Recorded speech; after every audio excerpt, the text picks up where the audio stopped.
నమస్కారం. ఈరోజు ట్రెండింగ్ అవుతున్న ఆసక్తికరమైన అప్డేట్స్ ఏంటో ఈ క్విక్ ఎక్స్ప్లెయినర్లో ఫటాఫట్ చూసేద్దాం. AP industrial plans create a secret tool, IPL standings, ఇంకా టాలీవుడ్ విశేషాలు. ఇవే మన టాపిక్స్. ముందుగా AP economy news. Vijayawada growth సమ్మిట్లో ముఖ్యమంత్రి చంద్రబాబు నాయుడు గారు ఒక భారీ ప్రణాళిక ప్రకటించారు. వినడానికి ఆశ్చర్యంగా ఉన్నా ఇది నిజం. రాష్ట్ర వ్యాప్తంగా ఏకంగా 1 కోటి ఎంఎస్ఎంఈలను స్థాపించడమే ప్రభుత్వ లక్ష్యమట.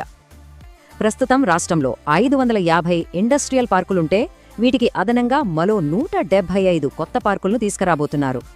అంటే ప్రతి అసెంబ్లీ నియోజకవర్గంలో ఖచ్చితంగా ఒక కొత్త పార్క్ వస్తుందన్నమాట. స్థానికంగా యువతకు ఉపాధి కల్పించడమే దీని మెయిన్ టార్గెట్. అలాగే సామాజిక సమతుల్యత కోసం ఎస్సీ, ఎస్టీ, బీసీ వర్గాల కొత్త పారిశ్రామికవేత్తలకు స్పెషల్ సబ్సిడీలు కూడా ఇవ్వనున్నట్లు ప్రకటించారు. ఇక టెక్నాలజీ విషయానికొస్తే